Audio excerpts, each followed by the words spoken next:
কোনো মতা মানুহে खुलुमबाय लोगोफोर आसा खालामो बयबो मोजाङैनो दङ दिनै जों मोनसे गोनांथार इम्पोर्टेन्ट टपिकनि सायाव सावरायनो सानदों दा बेखौ जोङो माखासे सर्सनिफ्राय जों बेखौ मोननाय जादों दा बे जाहैबाय आसामाव मोनसे डेन्जार रुल आसामाव मोनसे गोनांथार रुल्सखौ फोसावदों दा बे जाहैबाय आसामनि सीएम डक्टर हिमन्त बिश्व शर्माया मोनसे फोसावदिं मेल एबा मोनसे मिटिं मेलनि गेजेरजों दा बेयाव मोनसे गोनांथार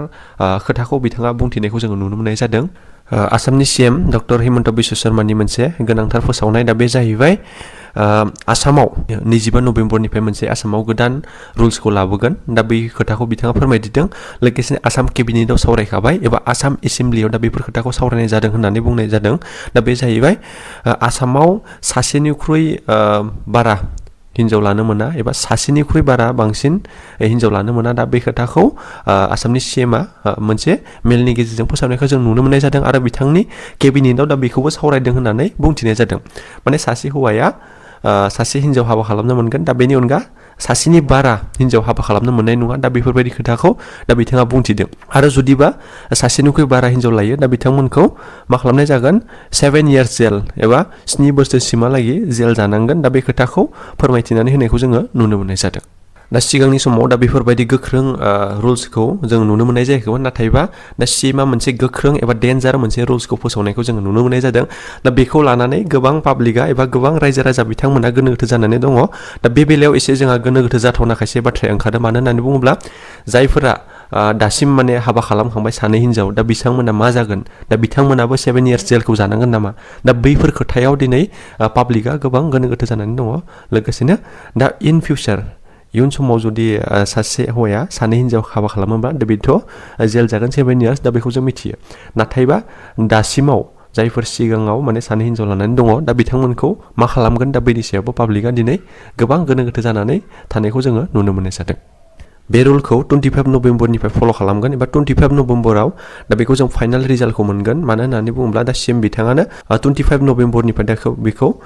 फल' खालामगोन एबा सावरायगोन दा बे खोथाखौ बिथाङा बुंनायखौ जोङो नुनो मोननाय जादों दा बै बेलायाव गोबां दिनै पाब्लिकनि गोनो गोथो दा जुदि हौवाफोरनि बेलायाव सासेनिख्रुइ बारा हिन्जाव लानो मोना इन फिउचार जुदि सासे हिन्जावजों हाबा जानानै दा इन फिउचार जुदि डिभर्स जायोब्ला गारलायनाय जायोब्ला दा बिनि उनाव हौवाया गोदान हिन्जाव हाबा खालामनो मोनगोन ना मोना दा बेफोरबायदि खोथाखौ लाना पाब्लिकआ दिनै गोबां गोनो गोथो जानायखौ जोङो नुनो मोननाय जादों बेराफारसेथिं नायोब्ला हौवाया जुदि सासेल' हिन्जाव हाबा खालामबाय हाबा खालामखांनायनि उनाव दा हिन्जावा जुदि डिभर्स खालामोब्ला डिभर्स खालामखांनायनि उनाव दा हौवाया गोदान हिन्जाव हाबा खालामनो मोनगोन ना मोना दा बेयावबो गोबां गोनो गोथो दा बेराफारसेथिं दा हिन्जावफोरा सासेखौ गारनानै सासे हौवा लाफिननो हागोन ना हाया एबा सासे हौवाखौ गारनानै गोबां गुबुनखौ लाफिननाय एबा बेलेगखौ लाफिननाय जों नुनो मोननाय जायो दा बै बेलायाव हिन्जावफोरनि बेलायाव मा जागोन दा बेखौबो गोबां पाब्लिकआ माने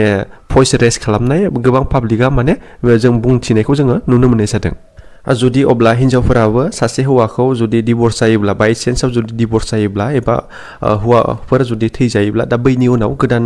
हौवा हाबा खालामनो मोनगोन ना मोना दा बेफोरखौ लानानैबो दा हिन्जावफोरनि बेलायावबो खायसे साननांगौखौ माने पाब्लिकआ दिनै बेखौबो गोनो गोथो जानायखौ जोङो नुनो मोननाय जादों आरो हौवानि बेलायावबो जुदि सासे हौवानि जा हिन्जावा जुदि बोरैबा बाइ चान्सआव जुदि डेथ जायोब्ला थैफ्लाङोबा दा बेनि उनाव नेक्स्ट सासे हिन्जाव हाबा खालामनो हागोन हाया दा बेखौ लानानैबो गोबां पाब्लिकआ दिनै गोनो गोथो जानायखौ जोङो नुनो मोननाय जादों अब्ला दा बै रुल्सनि बागै माने माबायदि जागोन जुदि बाइचान्स डिभर्स जायोब्ला बाइचान्स जुदि हिन्जावफोरा जुदि बाइचान्स थैफ्लाङोब्ला दा बैनि उनाव सासे हौवाया गोदान हाबा खालामनो हागोन ना हाया दा बैफोर रुल्सखौ जोङो 25 नभेम्बरनि उनाव जों बेखौ क्लियारलि मिथिनो मोननाय जागोन अब्ला दायो बेफोरबायदि खायसे गोबां माने क्लियार इनफरमेसनखौ जों मोननाय जायाखै नाथायबा दा सीएमआ बेखौल' फोसावदों दि माने सासे हौवाया सानै हिन्जाव हाबा खालामनो मोना दा बे खोथाखौ फोरमायथिनायखौल' जों नुनो मोननाय जादों जुदि सानै हिन्जाव हाबा खालामोबा 7 इयार्ससिम जेल जानो हागौ दा बेफोरबायदि खोथाखौबो जोङो बेखौल' जों मिथिनो मोननाय जादों अब्ला लोगोफोर नोंथांमोना मा सानदों बै रुलनि सायाव नोंथांमोननि साननाया माबायदि दा बेखौ नोंथांमोना